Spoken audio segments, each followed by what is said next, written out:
Breaking news. ఒక చిన్న పురుగు మొత్తం ఊరును భయపెట్టిస్తోంది. ఆ చిన్న పురుగు ఆ ఊరు జనాలకు కంటి మీద కునుకు లేకుండా చేస్తోంది. పిల్లలు పెద్దలు అనే తేడా లేకుండా ఆ చిన్న పురుగు జనాలను వణికించేస్తోంది. ఇప్పుడు మీరు బిగ్ టీవీ స్క్రీన్ పైన చూస్తున్నారే, ఇదే ఆ పురుగు. మొత్తం జిల్లా వ్యాప్తంగా 20కి పైగా ఈ పురుగు బాధిత కేసులు నమోదయ్యాయి.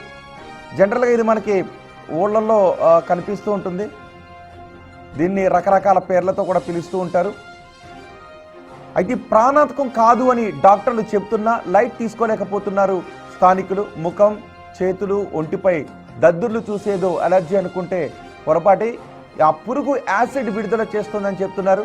ఆ పురుగు విడుదల చేస్తున్న యాసిడ్ వల్ల వీరి శరీరంపై ఇలా కమిలిపోయి బొబ్బలు వచ్చాయి. ఆ బొబ్బలను కూడా మీరు బిగ్ టీవీ స్క్రీన్ పైన చూడొచ్చు. ఆ స్టూడెంట్స్ ఆ పురుగు బారిన పడిన వాళ్ళే. ఇది ఎక్కడంటే పశ్చిమ గోదావరి జిల్లా జగన్నాథపురం అరుగులను గ్రామస్తులు ఈ పురుగు బారిన పడుతున్నారు. ఈ వింత కీటకం తెగ ఇబ్బంది పెడుతుందంటున్నారు. కొన్ని ప్రాంతాల్లో ఇలాంటి పురుగును కుమ్మర పురుగు అని కూడా అంటుంటారు. దాని పేరు రోవ్ బీటిల్, రకరకాల పేర్లతో పిలుస్తూ ఉంటుంటారు. రాత్రి లైట్లకు ఆకర్షితమై ఇళ్లలోకి వస్తూ ఉంటుంది. శరీరంపై వాలినప్పుడు చేతితో కొట్టడమో నలిపేయడమో చేస్తే ఆత్మరక్షణగా పెడెరిన్ అనే యాసిడ్ని విడుదల చేస్తూ ఉంటుంది. దీంతో చర్మం కమిలిపోయినట్లుగా అవుతుందని డాక్టర్లు చెబుతున్నారు. పరిసర ప్రాంతాల గ్రామస్తులు, గురుకుల హాస్టల్ పిల్లలు ఈ పురుగు బారిన పడి ఇబ్బందులు పడుతున్నారు.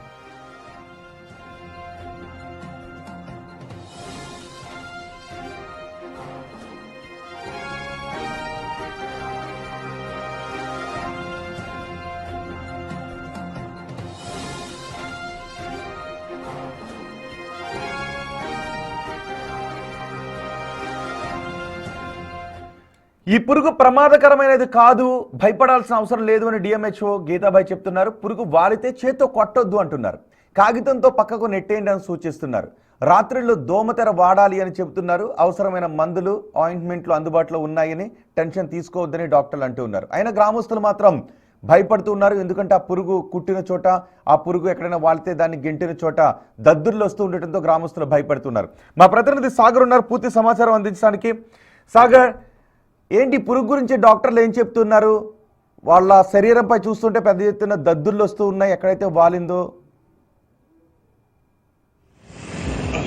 రోహిత్, పశ్చిమ గోదావరి జిల్లాలో చిన్న పురుగు గ్రామస్తులకి కంటి మీద కునుకు లేకుండా చేస్తుంది. చిన్న పిల్లలు, వృద్ధులైతే మరీ ఇబ్బందులు పడిపోతున్నారు. తాడేపల్లిగూడెం నియోజకవర్గంలో ఉన్నటువంటి జగన్నాథపురం, ఆరుగొలన గ్రామాల్లో ఈ తాకిడి ఎక్కువగా ఉంది. ఆరుగొలలో ఉన్న ఆశ్రమ పాఠశాలలో అయితే పిల్లలు సుమారుగా 15 మంది దాకా ఈ పురుగు బారిన పడ్డారు. పురుగు పాకితేనే దాని నుండి వచ్చేటటువంటి ఆమ్లం వల్ల, ఎసిడిటిక్ ద్రావణం వల్ల ఒక్కసారిగా అక్కడ దద్దుర్లు వచ్చేస్తున్నాయి.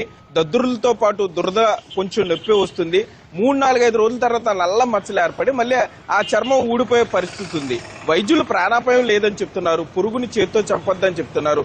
అయినా కూడా గ్రామస్తులు గానీ తెలియక, అవగాహన లేక ఒకసారిగా దాన్ని కొట్టినప్పుడు ఆ ద్రావణం రిలీజ్ అవుతుంది, యాసిడ్ లాంటిది. వెంటనే వారికి ఇబ్బంది స్టార్ట్ అయిపోతుంది. 20 నుండి 25 కేసుల దాకా రోజుకి నమోదవుతున్నాయి. వర్షాకాలం వచ్చిన తర్వాత ఈ పురుగులు ఎక్కువగా ఉంటాయని కొంత అధికారులు చెప్పే ప్రయత్నం చేస్తున్నారు. గ్రామస్తులు జాగ్రత్తగా ఉండాలి. పేపర్తో కొంత కొట్టాలి, చేతితో దాన్ని చంపొద్దని చెప్తున్నారు. రోహిత్, మీరు ఎప్పుడన్నా గతంలో ఎప్పుడన్నా ఇలాంటి పురుగు గురించి కానీ, అగ్గి పురుగు అంటారంట, మీరు ఎప్పుడన్నా విన్నారా అసలు ఇలాంటిది? మీ ప్రాంతంలో ఎప్పుడన్నా ఇలాంటిది దీని గురించి విన్నారా? మేమైతే ఫస్ట్ టైం వింటాం ఇది. రైట్ సాగర్.